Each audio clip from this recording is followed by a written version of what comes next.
আবার সেই ব্যস্ত জীবন শুরু। একদম সকাল সকালে ঘুম থেকে উঠে পড়েছি। কয়েকটা দিন তো একদম সংসারের কাজকর্ম সব কিছু থেকেই বাইরে ছিলাম। আজকে তো একদমই ঘুম থেকে উঠতে ইচ্ছা করতেছিল না, তারপরেও তো উঠেছি। যাই হোক, বেশি কিছু রান্নাবান্না করব না, ভাত বসিয়ে দিয়েছি, বেগুন ভাজি করা হবে আর সাথে ডিম ভাজি করব, এই তো। তারপর দুপুরে যা রান্না করতে হয় করব। আসলে কয়েকটা দিন ঘুরে ফিরে সময় কাটিয়েছি, তো এখন আর কিছুই ভালো লাগতেছে না। সব কিছু মিলিয়ে ভীষণ ব্যস্তই পার করতেছি আসার পর থেকে। বাসায় আসছি তো 2 দিন হয়ে গেছে। যেহেতু বাসা চেঞ্জ করব, মানে অনেক ঝামেলার মধ্যে দিয়ে আছি। যতদিন না নতুন বাসায় শিফট হচ্ছি, সব কিছু গুছিয়ে নিচ্ছি, এরকমই সময় যাবে।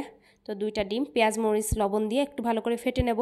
তো মনে হলো আর একটা ডিম দিয়ে দিই। ভেবেছিলাম শ্রীমন সোনার জন্য আলাদা করে ভেজে দেবো, পরে ভাবলাম না, বেশি ঝাল হবে না, এইভাবেই একসাথে ভাজি। তো বেগুনগুলো একদম লাল করে ভেজে নিয়েছি। পাশের চুলায় ভাতও হয়ে গেছে। তো বেগুন তুলে এখন এই তেলেই ডিম ভেজে নেব।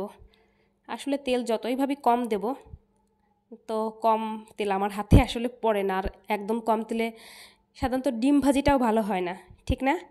তো শ্রীমান সোনার জন্য একদম মানে কম করে ডিমটা ভাজি। কড়া ভাজি আবার খেতে পারে না। গরম গরম ভাত, সাথে ডিম ভাজি, বেগুন ভাজি, ঘিও ছিল। একে খাবার খাইয়ে তারপর আমি খাবার খাবো, কারণ এরকম ভাজি ভর্তা দিয়ে ভাত গরম গরম খেতেই কিন্তু ভালো লাগে। আর এখন শীত তো, আসলে যে কোনো খাবারই গরমই ভালো লাগে।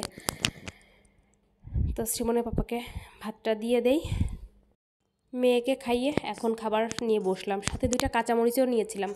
ঝাল ছাড়া ভালোই লাগে না কোনো খাবার। দুপুরেও রান্নাবান্না করব, বেশি দেরি করব না, কারণ অনেকটা কাজ বাকি আছে। এইদিকে ডাল বসিয়ে দিয়েছিলাম, তো ডালটাও হয়ে গেছে। আর বেশ কয়েক রকমের সবজি এখানে নেওয়া হয়েছে। বাজারটা যে তেমন বাসায় নেই, মানে মাছ মাংসের বাজার। আমরা যেহেতু আর 2-3 দিন আছি, তো আর বেশি বাজার করবও না, যতটুকু প্রয়োজন।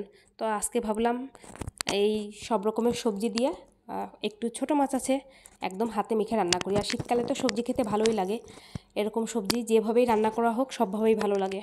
তো খুব ভালো করে হাত দিয়ে মেখে এই তো ছোটো মাছটা দিয়ে দিলাম। জল টল এক্সট্রা কিছুই দিতে হবে না, এমনিতেই মানে ঢেকে দিলে জল উঠবে আর ওই জলেই রান্নাটা হয়ে যাবে। আর আমার কাছে এই রান্নাটা যেমন খেতেও ভালো লাগে, আবার খুব সহজে হয়েও যায়। তো এখন ঢেকে আস্তে আস্তে করে রান্নাটা করে নেব। আর একটু মাছ আছে ফ্রিজে, তো ভাবছি আগামীকাল রান্না করে ফ্রিজটা পরিষ্কার করব। তাহলেই বলা যায় যত ভারী বড় কাজকর্ম ওইগুলো আমার দিক থেকে আমার হয়ে যাবে।